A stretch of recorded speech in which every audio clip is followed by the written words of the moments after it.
Vous aviez déjà rêvé de faire un tour dans l'espace? La NASA propose désormais de faire le voyage depuis son canapé en offrant un accès libre de droit à l'ensemble de leurs bases de données photos et vidéos. Les documents sont en général accompagnés d'une brève explication. L'astronome Pierre Bracci nous livre quelques secrets derrière 4 de ces clichés.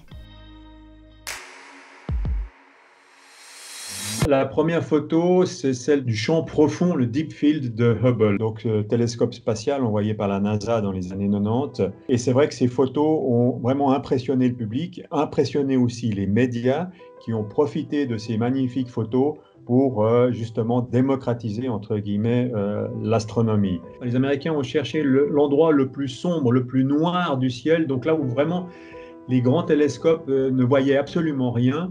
Ils ont pointé cet endroit avec le Space Telescope, Hubble, et ils ont fait une pause d'1 semaine. Au-delà de la technique, ce cliché a aussi permis une avancée scientifique. Ça a montré le foisonnement de galaxies. On estime maintenant qu'il y a à peu près 500 milliards de galaxies dans l'univers, et ça a été confirmé évidemment magnifiquement par cette photo.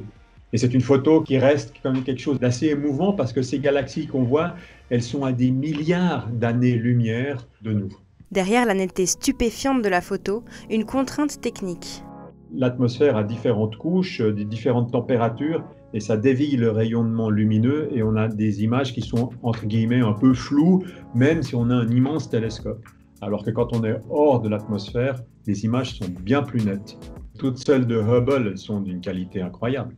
Alors ça, c'est le fameux point bleu pâle qui a été mis en évidence pour la première fois par Voyager, qui a pris une photo de la Terre alors qu'elle était en train de s'éloigner de Saturne, donc on est déjà à peu près à quelques heures-lumière. Ça permet de voir la petitesse, la fragilité de notre planète dans cet immense univers. Et c'est une image assez incroyable qui nous remet un peu à notre place, quoi. La large diffusion de ce type d'image est non seulement très esthétique, voire poétique pour le grand public, mais elle est aussi guidée par des objectifs scientifiques bien précis. Par exemple, en Suisse, on manque d'ingénieurs.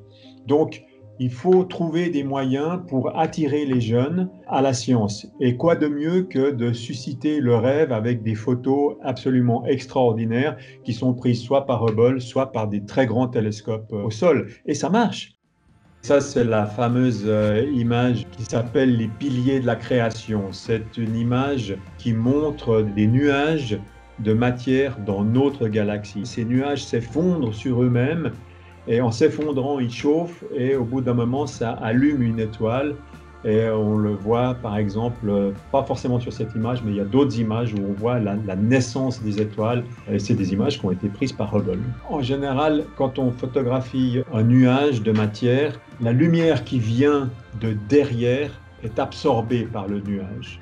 Et là, c'est ce qu'il y a sur cette image, c'est que non seulement on devine la forme du nuage, mais on voit aussi qu'il y a encore beaucoup d'étoiles qui sont derrière. Une image spectaculaire qui, une fois de plus, a servi la science. Et je crois que cette image a terriblement impressionné les gens à l'époque, la beauté de notre galaxie, et ceux qui octroient les budgets à la recherche, quand ils voient ce genre d'image ou quand on leur explique ce qu'on a pu découvrir grâce à ce genre d'image ou ce qu'on a pu prouver, eh bien c'est vrai que ça les incite à octroyer peut-être plus de fonds ou en tout cas à ne pas les couper.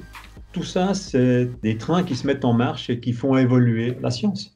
Alors ça, c'est une image qui a été prise par Cassini. Cassini, c'est une sonde de la NASA qui a été mise en orbite autour de Saturne en 2004. Sur cette image, Cassini a pu montrer qu'il y avait des geysers qui sortaient d'un petit satellite de Saturne qui s'appelle Encelade. C'est une lune de Saturne qui est une surface de glace. Mais dû aux effets de marée, donc de la présence de Saturne, de temps en temps, cette glace peut se casser et il y a de l'eau qui sort d'Encelade. Évidemment, on s'est dit, s'il y a de l'eau qui sort d'Encelade, eh bien, il y a un océan liquide. Et qui dit océan liquide dit éventuellement possibilité de vie.